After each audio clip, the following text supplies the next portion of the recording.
All right, College Trig. Here's 8.3 part 2, de Moivre's theorem. I'm probably slaughtering the translation, but we came up with these really nice theorems to help us find powers of complex numbers and roots of complex numbers. Kind of recap what we did last lesson is we were able to convert our complex numbers into polar form, and they look something like this. And then we recognized that we could multiply complex numbers and we could also divide complex numbers. So one of the big reasons why we like to convert our complex numbers into our polar form is for this de Moivre's theorem. So let's take a look at what that is. So de Moivre, like I said, it helps us do powers. So if we are trying to do a complex number to the fourth power, if you think about this, if we put this into standard form, I'm not going to worry about what this is, but just hear me out here. So let's just say we have a complex number a plus 2i. If I want to know what this is to the fourth power, I got to write this. I got to end up writing this 4 times here and multiplying it out a bunch of different times and getting it so that I have to double distribute. So if this was 3 plus 2i, 3 plus 2i, 3 plus 2i, 3 plus 2i, it's double distribute here and then do this and that. It's nauseating and boring. Okay, so we want to find, de Moivre's done us a huge favor by saying, hey, we can simplify this. Let's put it into polar form, and we're going to use this great theorem. So notice, to take a complex number when in polar form, the power is there. You take your r or your z bar, okay, the magnitude, and you put that to the n power. And then all you have to do is multiply your theta by that n as well, and you're done. And you're not doing all this double distribution out. And we could do something like r to the 10th, and it wouldn't be so algebraically nauseating, where we can just put 10 here, put 10 here into the n, and also 10 here. And this is only going to work when n is positive and greater than 1. I mean, if it was just 1, notice we would just get r cosine of theta plus I sine of theta was just as your original point. Anything to the first power is itself. So let's look at an example of this together. All right, write 3 cosine of 30. So the first thing that we're going to want to do is look at our equation, and we're going to do a substitution here. So notice my r is equal to 3 and my theta is equal to 30. You won't have to memorize these equations, but make sure you have them in your notes and be ready to use them when you come into class next. So to find, let's just call this z, right? That is my complex number z. So I have z to the fourth is equal to 3 to the fourth cosine of 3 times 30. That 4 times 30 plus I sine of 4 times 30. Close that out, close those out. All right, so from there we're going to just kind of clean this up a little bit. So I get 3 to the fourth is 81. I get cosine 4 times 30 is 120 plus I sine of 120. Notice, in the context of the problem, it wants us to write it in the standard form. So we need to convert this into the standard form. So we know how to do that from last lesson. I know what the cosine of 120 is.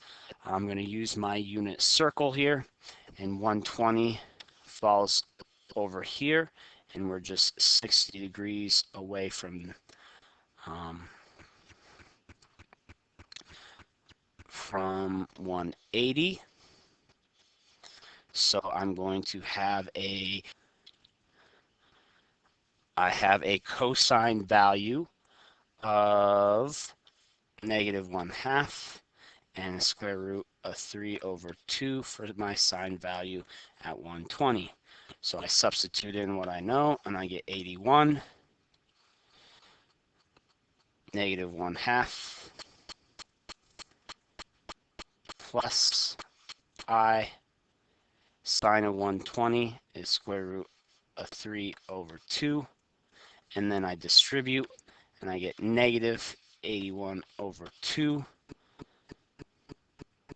plus 81 square root of 3/2.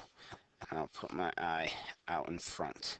And now you can see I have it in complex notation. Remember that we switch back and forth. Sometimes we write complex numbers as A plus BI. We've also talked of it as AX plus YI, which helps us think about it when we're graphing it on the complex plane. So this is using de Moivre's theorem to do powers of complex numbers. So the other thing that we can use de Moivre's theorem for, well, let's go ahead and look at, this is how the book went ahead and did it. And you can see they went ahead and they got the same solutions there as such. So another type of problem we'll get is we'll just be given it in rectangular form, and we're going to be asked to put it to the 4th power. So what we need, notice that our formula, we need to make sure it's in complex form first. So like we did in last lesson, we got to make sure we put this into complex form first. So we need our r and we need our theta. So get our r, we do our square roots, and we get square root of 3 squared plus 1 squared is equal to my r squared. This is equal to 4, and so my r is equal to 2. My theta, I'm going to draw a picture. So my theta, where is this lying? I have a negative real part, so I'm over here, square root of 3, and I have a real imaginary part, just or 1 there, so I'm in a quadrant 2 angle, and I have this triangle here. I'll write this bigger, square root of 3 negative, so I can recognize that this is on my unit circle, or I can use my calculator to find that value of theta here, and making sure I adjust to be in the correct quadrant. So I'm going to use my inverse tangent of, and my inverse tangent is y over x. And when I type that into my calculator, I'm going to get my principal angle. So inverse tangent of 1 over the square root of 3. And it was negative. So I get negative 30 degrees. But remember, I want it to be a quadrant 2 angle, so I add that to 180. And I'm going to get that this theta here is going to be 180 minus 30, and so it's 150 degrees. So So I have my two pieces here. So I know what I can put it into my complex form of the polar. So I know that z is equal to 2 cosine of 150 degrees plus I sine of 150 degrees. All right, so now we're doing the new thing. We are making it to the fourth power. So then I go ahead and use my equation given here, and I get this is equal to 2 to the fourth cosine of 4 times 150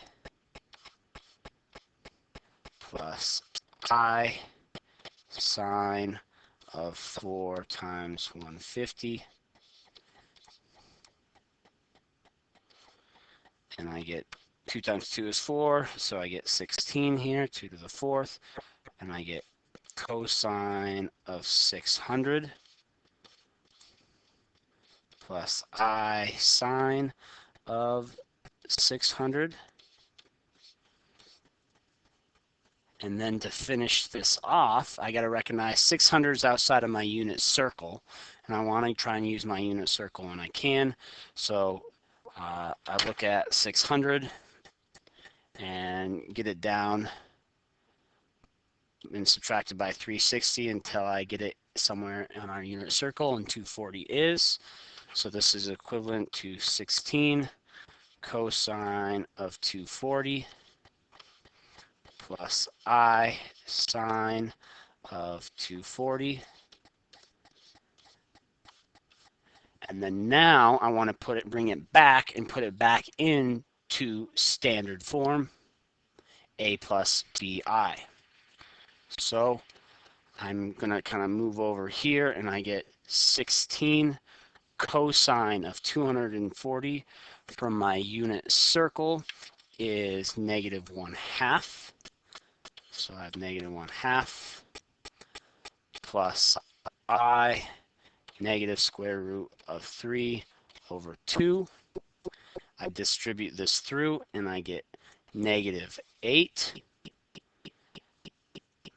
minus I 8 square root of 3, and that's my final answer. So make sure you have this example written down well and you can follow it. As long as you are converting and getting your r and theta right, then putting it into your polar form, complex form, and then just using your equation. All right, we're going to go ahead and do part 2 of the video to find roots.